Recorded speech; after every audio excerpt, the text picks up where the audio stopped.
नमस्कार, मैं पंकज प्रसून। दोस्तों, आज की कहानी मैं दो तस्वीरों के साथ शुरू करना चाहूंगा। ये दो तस्वीरें तेहरान की हैं, ईरान की राजधानी तेहरान। इन दो तस्वीरों को आप गौर से देखिए। पहली तस्वीर में आपको ब्लैक कलर के बीच एक छेद नजर आ रहा होगा किसी बिल्डिंग में। बताया जा रहा है कि इस पूरे अपार्टमेंट में इजराइल ने वहां पे हमला किया जहां न्यूक्लियर साइंटिस्ट का बेडरूम था, यानी सो जहां रहे थे वो। इसे कहते हैं प्रेसीजन। क्या सटीक निशाना। अब दूसरी तस्वीर देखिए। दूसरी तस्वीर भी ईरान की ही है और यहां आप देख पा रहे होंगे कि जिस अपार्टमेंट के जिस फ्लैट पे हमला हुआ उसके बगल वाले फ्लैट की बिजली जल रही है। इसका मतलब कि आसपास के किसी फ्लैट को नुकसान नहीं हुआ। अब जरा सोचिए, सैकड़ों किलोमीटर दूर से इजराइल से प्लेन उड़ रहे हैं और वो ईरान की राजधानी तक पहुंच गए हैं और राजधानी के सबसे सुरक्षित इलाके में, सबसे सुरक्षित अपार्टमेंट के सबसे सुरक्षित बेडरूम में वो निशाना साध रहे हैं। इसे कहते हैं क्षमता। इसलिए इजराइल इजराइल है। दुनिया का कोई भी देश किसी दूसरे देश की राजधानी तक पहुंचकर, उसके सबसे सुरक्षित ठिकाने तक पहुंचकर, बिल्कुल जहां पे टारगेट सो रहा हो, यानी ईरान के जो न्यूक्लियर साइंटिस्ट हैं, वहां पे जाकर सिर्फ उन्हें मारना। जरा सोचिए कि क्या सटीक इंफॉर्मेशन होगा, क्या तैयारी रही होगी, और किसी को कानो कान खबर नहीं। जो ऑपरेशन इजराइल ने चलाया, ऑपरेशन राइजिंग लायन, उसे लेकर कई तरह के सवाल हैं, लेकिन एक भारतीय के रूप में क्या हम इस पूरे ऑपरेशन से, द राइजिंग लायन ऑपरेशन से कुछ सीख सकते हैं? ब्रह्मा चलानी हैं अंतर्राष्ट्रीय मामलों के जानकार और खास करके कूटनीति और मिलिट्री ऑपरेशंस पर उनकी बहुत अच्छी पकड़ है। वो लिखते हैं कि भारत ने भी इजराइल की तरह मिलिट्री ऑप्शन चुना, लेकिन जब हमारे यहां पहले आतंकी हमला हुआ तो हमने 15 दिनों का समय दिया पाकिस्तान को ताकि सामने वाला तैयारी कर ले। इस बीच हम माहौल बनाते रहे, मीटिंग पे मीटिंग करते रहे और ये कहते रहे कि बदला जरूर लेंगे, ताकि सामने वाला अलर्ट हो जाए। उसके बाद जब हमने हमला किया भी आतंकी ठिकानों पर, तो पहले दुश्मन देश के एयर डिफेंस सिस्टम को बर्बाद नहीं किया। 7 तारीख को सिर्फ बम गिराकर चले आए, और जब सामने वाले ने रिटेलिएट किया, यानी पाकिस्तानी फौज ने, जब तक हमारे कुछ विमान गिरे मुझे पता नहीं, लेकिन उनका कहना है कि हम अपने कुछ विमानों को लूज कर चुके थे, तब ख्याल आया दिल्ली में कि पाकिस्तान के एयर डिफेंस सिस्टम को खत्म करना है, और फिर एयर डिफेंस सिस्टम को खत्म किया और तब जाकर हम उनके एयरबेस पे अटैक किए। तो ब्रह्मा चलानी कहते हैं कि मिलिट्री लास्ट रिसोर्ट होना चाहिए, कि जब हम ताकत का इस्तेमाल करते हैं तो वो सबसे आखिरी विकल्प होना चाहिए। लेकिन अगर एक बार आपने फैसला कर लिया कि आपको मिलिट्री विकल्प आजमाना है, तो रणनीति बहुत क्लियर होनी चाहिए कि आप क्या करना है। आपको कंफ्यूजन में कोई नहीं जीत सकता। ब्रह्मा चलानी कहते हैं कि भारत कंफ्यूजन में था। भारत को लगता था पहले कि सिर्फ जाके आतंकी ठिकानों को हम हिट करेंगे तो पाकिस्तान रिएक्ट नहीं करेगा और हम उसको समझा बुझा के शांत करेंगे। जब पाकिस्तान ने रिएक्ट किया तब दूसरा चरण शुरू हुआ, और फिर अचानक जब पीक पे, जब आप एज पे थे, तो आपने विड्रॉ कर लिया, सीज फायर की घोषणा कर दी। ब्रह्मा चलानी कहते हैं कि दुनिया का कोई भी रणनीतिकार समझ नहीं सका कि आदमी जब टॉप पे हो, एज पे हो, आगे बढ़त बनाए हुए हो जंग में, तो अचानक सीज फायर क्यों करते हो, और उसके बाद क्या कर रहे हैं।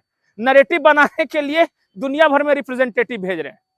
भैया, जब अपने मिलिट्री विकल्प चुन लिया था तो आपका कर्म और आपका जो टारगेट जो आप अचीव करते वो दुनिया डिस्कस करती, आपको रिप्रेजेंटेशन भेजने की जरूरत नहीं पड़ती। आपने कंफ्यूजन में छोड़ दिया उस युद्ध को बीच रास्ते में। और फिर ब्रह्मा चलानी तुलना करते हैं इजराइल की। इजराइल ने जिस दिन डिसाइड किया होगा कि हमें ईरान पे हमला करना है, तो सारी बातें क्लियर कट होंगी कि हमें कहां पे उनके न्यूक्लियर टारगेट को हिट करना है, कहां पे उनके न्यूक्लियर साइंटिस्ट को हिट करना है, कहां पे उनके कमांडर इन चीफ को मारना है, सीडीएस को निशाना बनाना है, और कौन कौन से टारगेट। और बोले कि एक साथ आए, 200 विमान आए, 300 बम गिराया और चुपचाप चले गए अपना अचीव करके।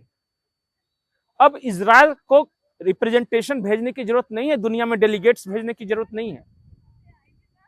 ब्रह्मा चलानी कहते हैं कि हमें दुनिया के किसी भी देश से कुछ ना कुछ सीखना चाहिए। उन्होंने कहा कि तारीफ करके या पॉलिटिकल जिंगोइज्म करके या रैलियों में बातें करके आप कुछ लोगों को कुछ वक्त तक तो कन्विंस कर सकते हैं, लेकिन सभी लोगों को हर वक्त के लिए कन्विंस नहीं कर सकते। उसके लिए आपको क्लियर कट विक्ट्री चाहिए।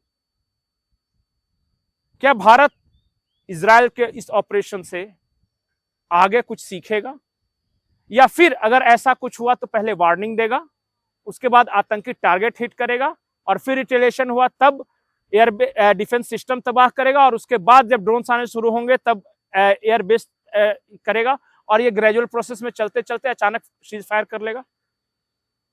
ब्रह्मा चलानी के सवाल आपको कैसे लगे कमेंट सेक्शन में जरूर बताइएगा।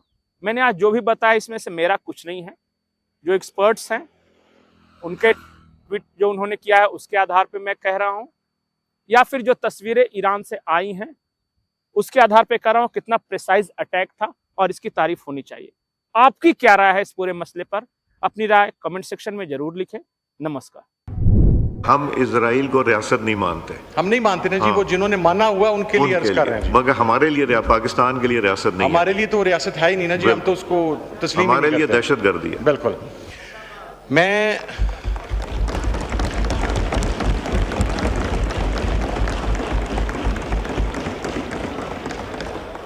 Tonight I wish to speak to you, the proud people of Iran.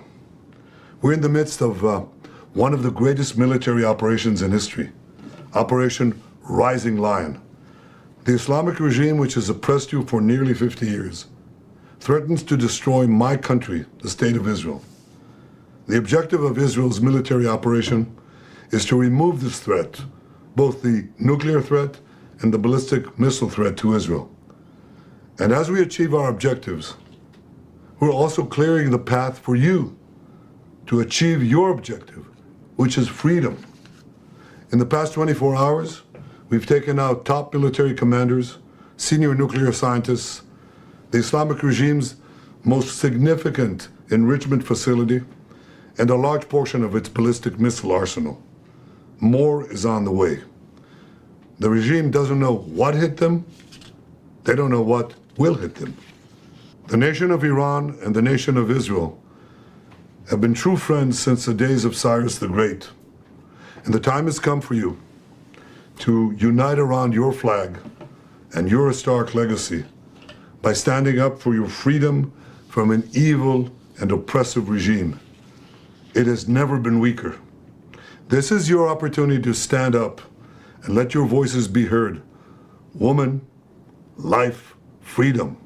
Zan, Zandegi, Azadi. As I said yesterday and many times before, Israel's fight is not with you.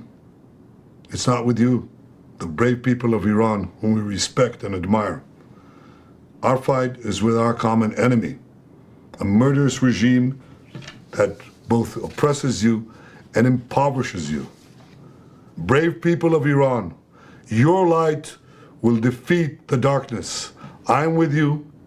The people of Israel are with you.